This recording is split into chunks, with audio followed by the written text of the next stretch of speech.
Messieurs, jour numéro 40. L'amour est une alliance. Où tu iras, j'irai.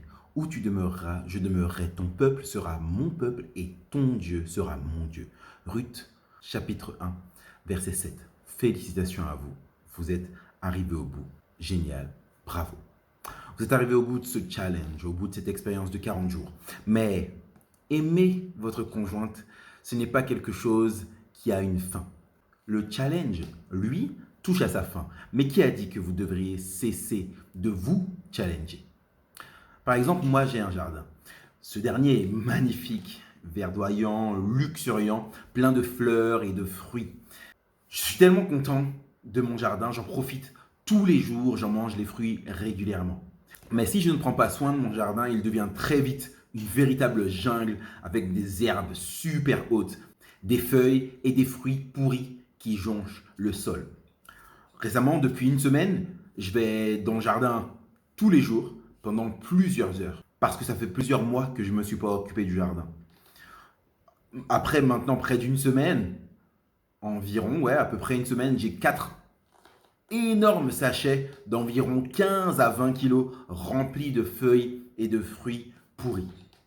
Maintenant que j'ai remis mon jardin en état, j'y passerai que 20 à 30 minutes par jour pour l'entretenir quotidiennement. Votre mariage est également un jardin. Et peut-être que ces 40 jours vous ont permis de le remettre en ordre en y consacrant beaucoup de temps tous les jours parce que ça faisait longtemps que vous ne vous en étiez pas occupé. Beaucoup de choses se sont accumulées, beaucoup de feuilles mortes, de fruits pourris. Maintenant que vous avez remis votre mariage, votre jardin en ordre, en état, il faut que vous puissiez vous en occuper régulièrement, quotidiennement, l'entretenir, l'arroser, ramasser les quelques feuilles mortes tombées durant la journée, tailler ce qui ne va pas, planter, arracher.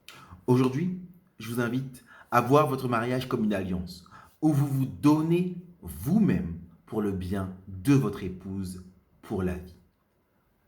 Où vous vous donnez vous-même pour le bien de votre épouse pour la vie.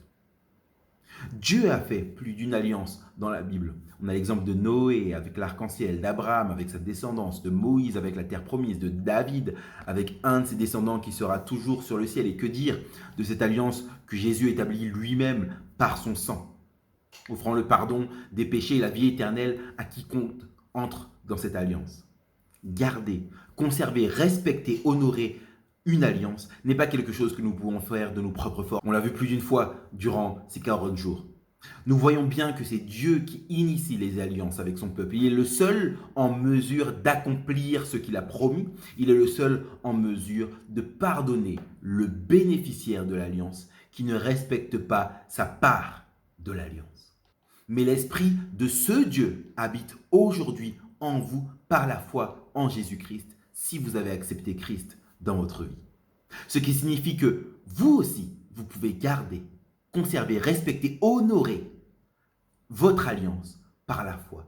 Ainsi qu'importe les égarements de l'autre partie, de votre épouse, Dieu vous donnera par son esprit la possibilité de pardonner et de conserver votre alliance. Voulez-vous vous engager dans cette alliance? Voulez-vous vous offrir vous-même pour le bien de votre femme, pour la vie? Le challenge d'aujourd'hui, c'est celui-ci. Aujourd'hui, je vous invite à écrire encore une fois. Écrivez votre renouvellement de vœux, ce à quoi vous vous engagez, l'alliance dans laquelle vous vous engagez. Accrochez ce renouvellement de vœux à un endroit bien visible dans votre foyer. Si cela est approprié à votre situation actuelle, pourquoi ne pas faire les choses formellement et peut-être faire un renouvellement de vœux avec un pasteur devant Dieu et votre famille? Que cela témoigne de la valeur du mariage aux yeux de Dieu et de l'honneur que vous avez de ne former qu'un avec votre épouse. Le rapport d'aujourd'hui, le dernier, c'est celui-ci. Qu'est-ce que Dieu vous a révélé tout au long de ces 40 jours? Comment votre perception du mariage a-t-elle changé? Quel est votre engagement envers Dieu et envers votre épouse? Avec qui pouvez-vous partager cette expérience? Merci à tous ceux qui sont arrivés au bout. Merci vraiment à tous ceux qui ont suivi pendant ces 40 jours. Vraiment félicitations à vous d'avoir suivi, de ne pas avoir lâché. J'espère vraiment que votre mariage sort fortifié, renforcé, grandi de ces 40 jours qu'on a passés ensemble. Pour moi, c'est vraiment le cas. Je remercie aussi Cindy, le ministère Fille de Sarah, qui ont voulu m'embarquer dans cette aventure un peu folle de faire ces vidéos tous les jours pendant 40 jours. C'était vraiment pas évident. Ça demandait beaucoup de temps, beaucoup de travail, beaucoup d'heures. Mais grâce à Dieu, on est arrivé au bout et pour moi c'était impensable de dire ah non j'arrête, non je fais pas, non c'est trop dur, ah non j'ai pas fait aujourd'hui, non c'était impensable donc merci fille de Sarah, merci Seigneur de m'avoir permis d'arriver au bout.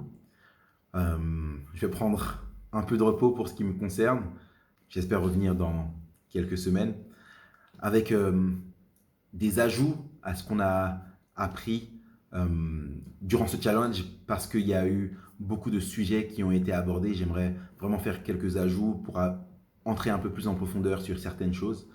Et je place aussi le livre qui a été mon support durant ces 40 jours. Ça s'appelle Le défi du couple, savoir aimer de Stephen Kendrick.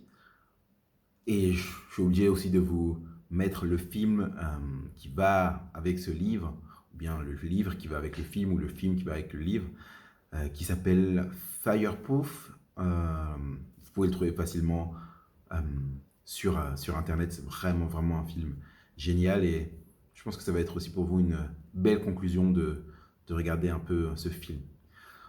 Voilà, bonne continuation à vous. Ne lâchez rien, continuez à entretenir votre jardin. Que Dieu vous bénisse et à très bientôt.